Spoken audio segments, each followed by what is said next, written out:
Boop. Happy Monday. Today is Monday, February the 28th, 2022. It's the end of February. We're already 2 months into this thing called 2022. Today's daily Bible readings come to us from Psalm 35, 11 through 28, Exodus 35, 1 through 29, and then Acts 10, 9 through 23a. And today I want to look at Exodus 35 and talk about a generous heart and building the tabernacle, because that's what's going on here. God starts this word off to Moses in 35, and the first thing he does is say, okay, you got a bunch of work to do, but I want you to make sure that there's so many days you're going to work, and on the seventh day, that's when you rest, and I want you to get that straight. But then he goes in and tells them all the work that needs to be done to get the tabernacle together. And he prefaces this by saying, let those with a generous heart. So it's interesting because it doesn't really sound like it's everybody has to do this, whether you want it or not. God wants people to do this generously, charitably, so to speak. The charity being the idea of the word of like doing it out of love for God, for God's sake, not because you're going to think you're going to get something out of it, or worrying about what's in it for you.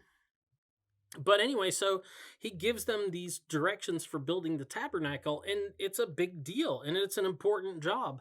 Lots of things have to go right and come together just right to do this thing right. It's a lot of important skills involved.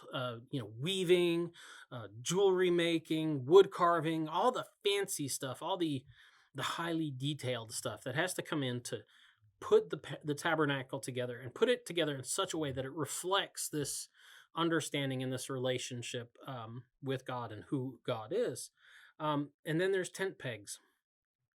And that's the thing that caught my eye today is he gives all this highly detailed stuff, like the fine twisted linen and silk and the purple and the colors and the fancy jewels and all this stuff. And then pegs. Don't forget the pegs.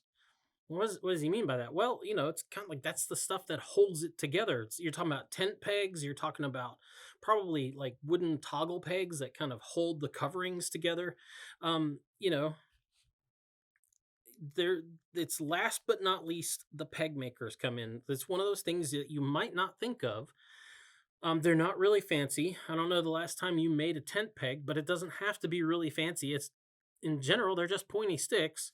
But it's not finely worked, as the text likes to say about these other things, but they're really important, because how else are you going to keep it all together? How else are you going to keep it down? How you're putting a tent up in the middle of the desert in the wilderness, you kind of don't want it to blow away. So good pegs are really important, and the ropes that go with them even. So how else are you going to do it all?